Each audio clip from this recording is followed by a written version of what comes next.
itu adalah perubahan akhir kalimat atau akhir kata lihtilafil awamili, karena perbedaan amil ad-dakhilati yang masuk alaiha pada kalimat tersebut, labdon baik secara lapad au takdiron atau secara perkiraan gitu ya. Yakni anal i'rabah huwa tagyiru ahwali awakhiril kalimi bisa babi duhulil awamili al mukhtalifati, yakni bermaksud musonif anal i'rabah sesungguhnya i'rab, wa i'rab itu tagyiru ahwali awakhiril kalimi, berubahnya keadaan akhir kalimat. Akhir kalimat itu apakah domah, apakah patah, apakah kasroh atau sukun. Itu maksud akhir kalimat. Itu bisa berubahnya kenapa? Bisa babi duhulil awamil, karena sabab masuknya amil. Amil itu apakah kalau jadi kasrah ada huruf jar, misalkan huruf khofad kemarin ya, min, jaidun, ada min sebelumnya, jangan jaidun lagi tapi min zaidin gitu ya. Masjidun, tapi sebelumnya ada min masjidin ya, karena ada huruf khofad gitu ya. Huruful khofdi kemarin kan udah huruf yang membuat khofad, nah itu menjadikan akhir kalimat menjadi kasrah khofad itu begitu ya. Min, ila, an, ala, fi, ruba, huruf ba, huruf kaf, dan huruf lam. Itu semua huruf-huruf itu kalau sebuah kalimat diawali salah satu dari huruf yang tadi, berarti ujungnya dikasrahkan atau dikhopadkan. Nah, paham ya? Nah, itu yang dimaksud i'rab. Nah, sekarang contohnya banyak nih. Wadalika nahu zaidun. Contohnya ini ada lafaz jaid gitu ya.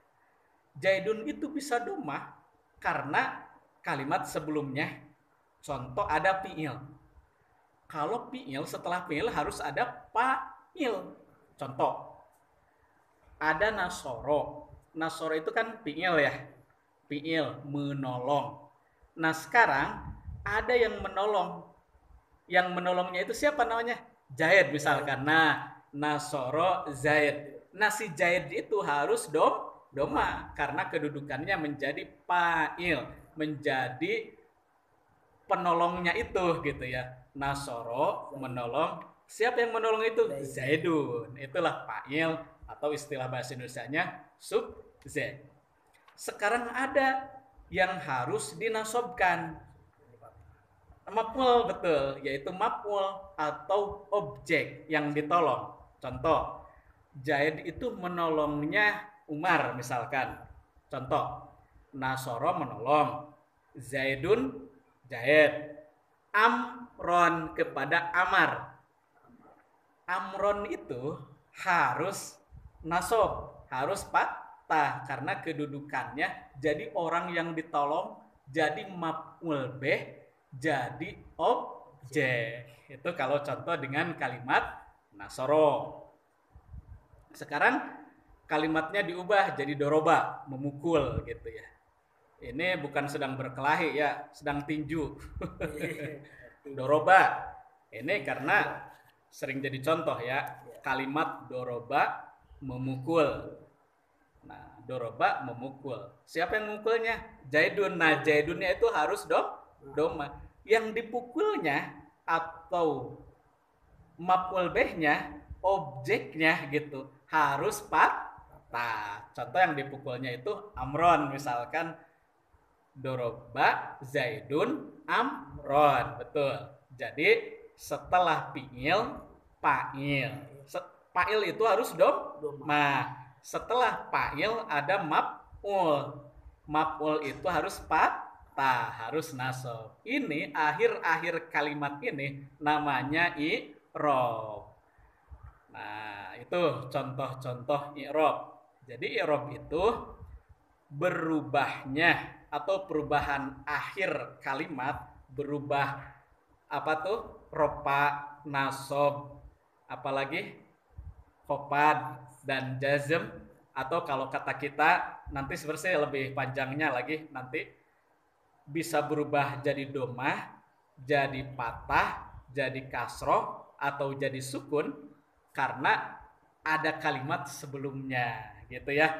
Jadi kedudukannya itu apakah jadi fa'il atau jadi maf'ul, apakah jadi subjek atau jadi objek gitu ya kedudukannya. Jadi membedakan fa'il dengan maf'ul itu dengan akhir atau dengan apa tuh akhir kalimatnya gitu.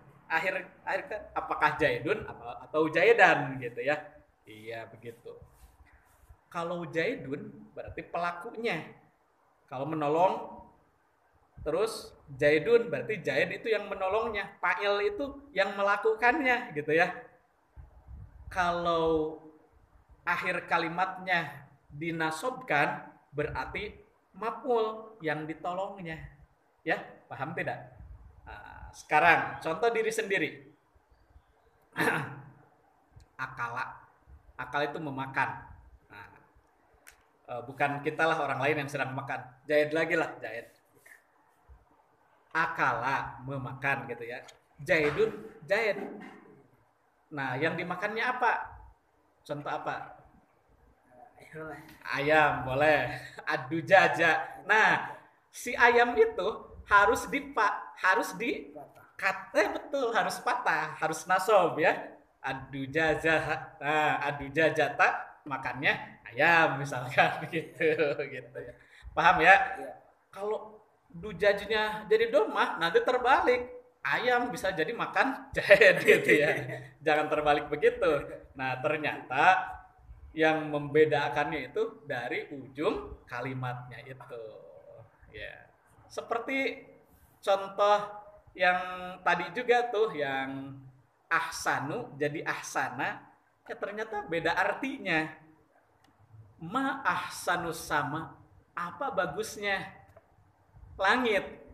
Menjadi pertanyaan, apa bagusnya langit? Akhirnya ayahnya menjawab, an-nujum, bintang-bintang yang membuat langit bagus. Ternyata kata anaknya, maksudnya bukan apa, tapi betapa gitu. Betapa bagusnya langit dengan bintang-bintang itu. Tapi karena salah ujung kalimatnya gitu. Harusnya kalau mau dimaksudkan betapa indahnya langit, bukan ma'ahsanu, tapi ma'ahsana gitu ya. Ma'ahsana sama betapa bagusnya langit. Kalau ma'ahsanu, apa bagusnya langit? Berarti maknya ma pertanyaan, ma istifham. Kalau ma'ahsana, betapa, maknya itu adalah takjub atau kekaguman gitu ya. Nah itu, inilah yang menjadi awal diciptakannya atau ditulisnya ilmu nahwu ya, karena peristiwa ma'ahsanu dan ma'ahsana itu terjadi ketika anaknya siapa? Abul Aswad Ad-Duwali ya. Nah, Abul Aswad Ad-Dauli itu anaknya bertanya begitu kepada bapaknya, ma'ahsanus samai, padahal yang dimaksud ma'ahsanas samai. Itulah awal sejarah ilmu nahwu gitu ya. Jadi merubah atau menyesuaikan ujung kalimatnya karena ada amil yang masuk gitu ya, amil yang masuk atau kalimat sebelumnya. Sampai di situ paham ya?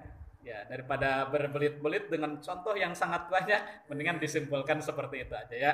Nah, sampai di sini dulu ya. Insya Allah nanti akan dibahas selanjutnya apa untuk pembagian i'rab itu ada 4, yaitu rofa, nasab, khofad, jazm.